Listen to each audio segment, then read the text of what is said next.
Hi hello नमस्कार. मी संजीवनी चॅनलमध्ये तुमचं खूप खूप स्वागत करीत आहे. तर आज आहे गुरुचरित्र पारायणाचा 7वा दिवस. त्यामुळं आज मी गुरुचरित्र पारायणाची सांगता करीत आहे. तर इथे मी उंबरठ्याची पूजा करून घेतलेली आहे. हळद आणि गोमूत्र अशी लेपन करून मी उंबरठ्याची पूजा करून घेतलेली आहे. इथे पाहू शकतात. आणि इथे माझी पूजा वगैरे सर्व झालेली आहे. इथे मी प्रसादासाठी केळी ठेवलेली आहे आणि पोतीची पण पूजा करून घेतलेली आहे. हार फुले सर्व ठेवून घेतलेले आहेत मी. इकडं स्वामी समर्थ महाराजांची पण पूजा करून घेतलेली आहे. रांगोळी काढलेली आहे मी. आणि आज पूर्ण 7 दिवस झाले, त्यामुळं आज उद्यापन करीत आहे मी. आणि ते पाहू शकतात मी नैवेद्य पण बनवून घेतलेले आहे. नैवेद्यामध्ये मी आज पुरणपोळीचं नैवेद्य बनवलेलं आहे.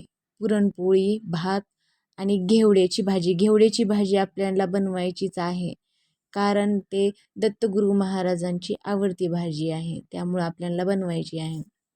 तर आज मी 4 ताटं बनवून घेतलेली आहेत. एक कुलदैवतेसाठी, एक गाईसाठी, एक दत्तगुरू महाराजांसाठी आणि एक स्वामी समर्थ महाराजांसाठी घेतलेली आहेत. असे 4 नैवेद्य आपल्याला बनवायचे आहेत. आणि 3 ताटं आपल्याला घरात सर्वांनी खायचे आहेत आणि 1 ताट आपल्याला गाईला खाऊ घालायचं आहे. आणि गाईला खाऊ घालायचंच आहे नक्की 1 ताट आपल्याला. तरी त्या अशा पद्धतीने मी पूजा वगैरे करून घेतलेली आहे.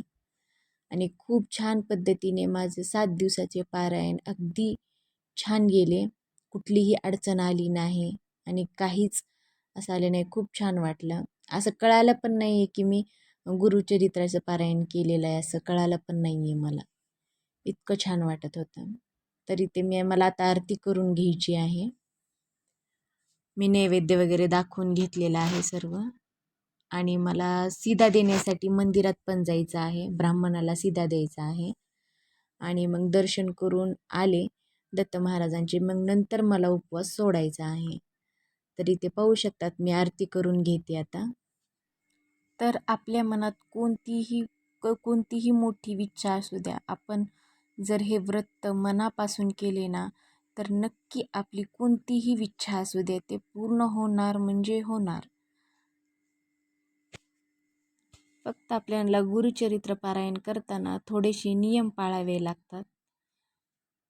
खूप छान वाटतंय. तुम्हीही नक्की एकदा करून पहा. गुरुचरित्राचं पारायण केल्याने आपल्याला खूप पुण्य भेटतं.